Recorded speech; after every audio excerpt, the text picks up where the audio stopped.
Shalom, selamat siang. Apa kabar Bekasi? Benar, baik.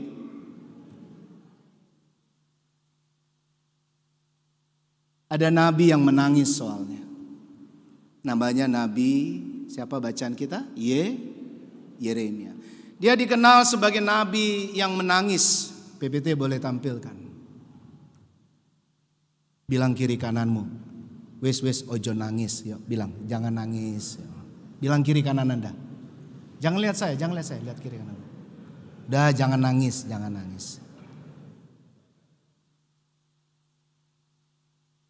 Karena memang seperti inilah yang termaktub dalam teks kita. Allah datang melalui nabinya yang hebat ini. Yeremia termasuk nabi besar. Besar bukan sekedar bagian-bagiannya jumlahnya besar. Oh ya, secara biblika ada ketentuan seperti itu. Jadi ada nabi-nabi kecil, ada nabi-nabi besar. Tetapi nabi besar artinya lebih lagi isi substansi dari bagian yang ditorehkan, ditulis, tapi juga dinyatakan sebagai perpanjangan lidah Allah. Salah satu yang terbesar adalah nubuatan tentang Mesias. Siapa dia ibu bapak? Tuhan Yesus Kristus. Cara Yeremia luar biasa. Dia frontal. Ya. Coba lihat ayat 1. Buka Alkitab lagi, ya. Buka aplikasi Bible Anda. Kasih note di situ, kasih tanda di sana.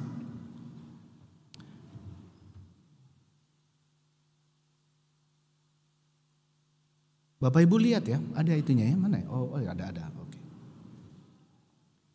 Celakalah para gembala, apa yang di sana dikatakan? Yang membiarkan. Aduh. Kambing domba gembalaanku. Ku itu siapa? Tuhan. Hilang dan terserak. Ada tanda seru tuh. Demikianlah firman Tuhan.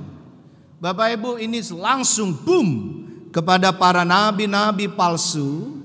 Dan inilah yang juga menjadi keistimewaan pelayanan Yeremia, nabi Tuhan yang besar itu tadi, masuk dalam nabi-nabi besar itu tadi. Karena selain dia menubuatkan apa yang disampaikan Allah tentang kedatangannya di dalam Tuhan Yesus Kristus di konteks perjanjian baru, tetapi juga pergumulan tantangannya melayani menghadapi nabi-nabi palsu. Nabi-nabi palsu punya ciri, salah satu yang terbesar adalah mengutamakan dirinya sendiri. Pokoknya senang sendiri, hartanya buat dia sendiri, semuanya kenikmatan sendiri. Egoismenya tinggi luar biasa. Saya mau langsung bilang untuk hari ini. Bapak Ibu, saya sedang mendampingi ada satu keluarga yang pasangannya, salah seorang pasangannya itu sedang dipengaruhi oleh ajaran sesat. Jadi jangan bilang bahwa zaman begini, canggih begini, udah terbuka sekali masih ada yang bisa terpengaruh. Justru. Saya mau katakan langsung Bapak Ibu Saudara, nabi-nabi palsu dalam konsep zaman now. Jadi lihat indikasinya, saya pelajari Ibu Bapak, kalau ada ajaran yang kelihatannya indah sekali, bahkan dikatakan sebuah kebenaran yang sempurna, bagus banget pokoknya. Bahkan banyak inisial istilah saya, atau yang sepertinya simbol-simbol Kristiani, tetapi kalau, perhatikan ini.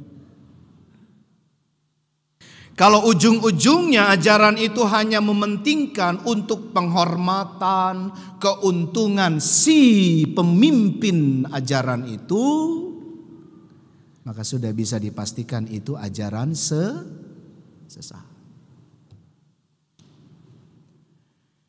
Itu kurang lebih balik lagi dengan teks kita Yeremia.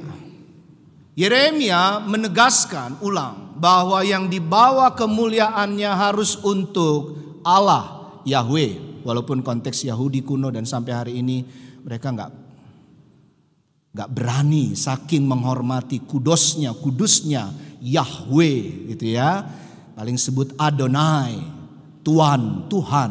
Tetapi lihat ini yang dimaksudkan Bapak Ibu Saudara-saudara.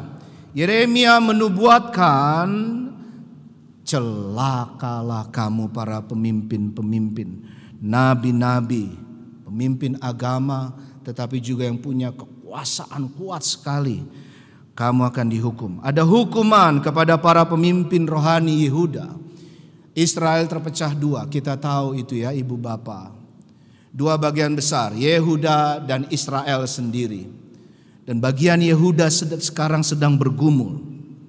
Hari ini banyak yang bergumul soal kejelasan kehidupan.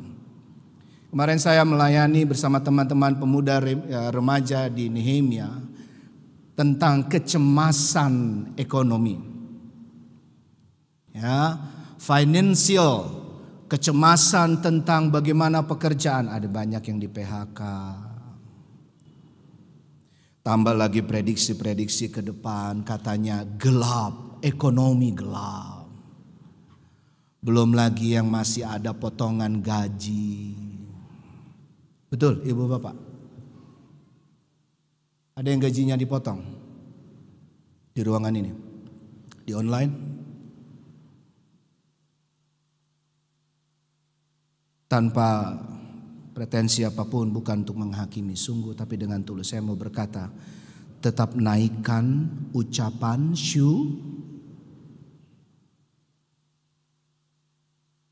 bahkan Anda yang masih harus terus berjuang, kesakitan, bergumul dalam upaya medis atau penyembuhan isoman, sekarang naik lagi, benar? COVID dengan varian barunya, belum tambah lagi penyakit-penyakit yang lain, macam-macam istilahnya. Tapi kalau kita gereja melihat ini hanya untuk melihat sebagai keuntungan sendiri, salah besar. Atau bahkan ikut-ikutan jatuh pada kecemasan itu yang paling celaka. Yeremia sering menggunakan kata celaka. Coba baca-baca aja deh. Ya, setiap pasal itu. Ya, terus gitu. Celakalah kamu, celakalah kamu, celakalah kamu. Wow. Kenapa begitu? Sekali lagi, karena dari pemimpin-pemimpin rohaninya Yehuda khususnya nabi-nabi palsu itu, Bapak Ibu Saudara-saudara, dikondisikan kepentingan pribadi itu loh. Akhirnya golongan sama golongan yang lain saling curiga. Paguyuban satu dengan paguyuban lain saling menyalahkan. Tarik sekarang, wilayah sama wilayah satu sama wilayah yang lain saling menganggap, oh wilayah kami yang paling keren. Dan pribadi lepas pribadi, itu berimbas sampai pribadi lepas pribadi. Yeremia mengajak Anda dan saya, tarik hari ini, Bapak Ibu, yuk, ini pertama. Ya, mari dipakai menjadi alat untuk merengkuh berbagai kepedihan, kesakitan, penderitaan, kesengsaraan. Dengan sebuah kekuatan bahwa Tuhan lebih dulu dan pasti selalu merengkuh Anda, merengkuh kita, memeluk, memasukkan dalam hatinya, memasukkan dalam cinta kasihnya. Dan ingat, kesengsaraan itu akan memunculkan apa? Tahan uji. Dari kesengsaraan muncullah tahan uji. Dan dari tahan uji muncullah apa? Pengharapan. Dan pengharapan itu tidak pernah mengecewakan. Nah, kalau bagian ini terus kita maknai Bapak Ibu Saudara-saudara, maka jelas jadinya ketika sabda Tuhan Allah melalui Yeremia tadi berkata, aku sendiri yang akan mengumpulkan sisa-sisa itu. Wes sudah, ini yang ngaku-ngaku nabi-nabi palsu ini minggir. Aku sangat marah dan tidak berkenan.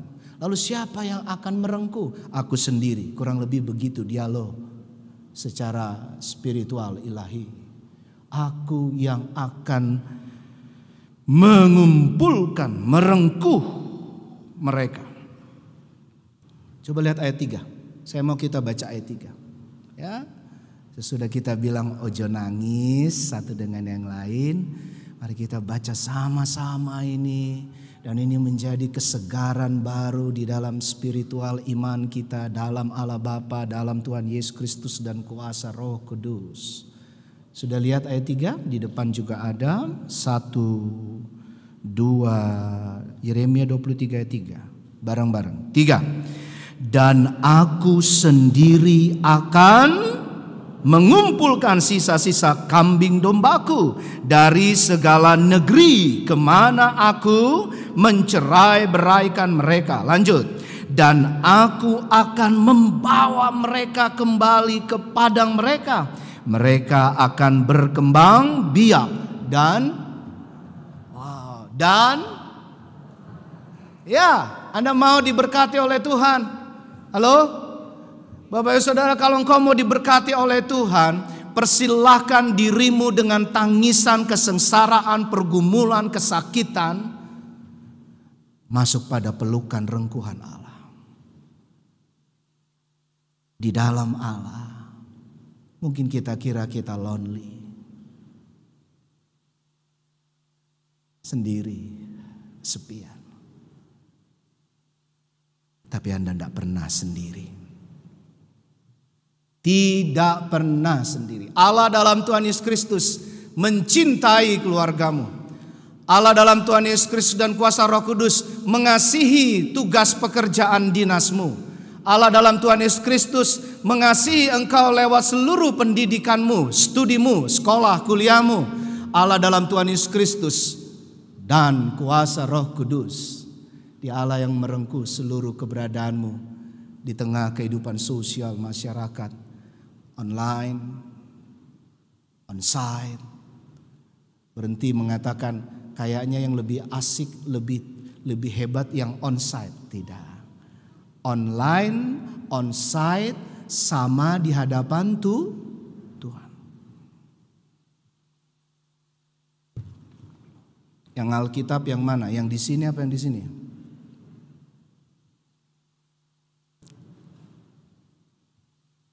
Semuanya firman Tuhan.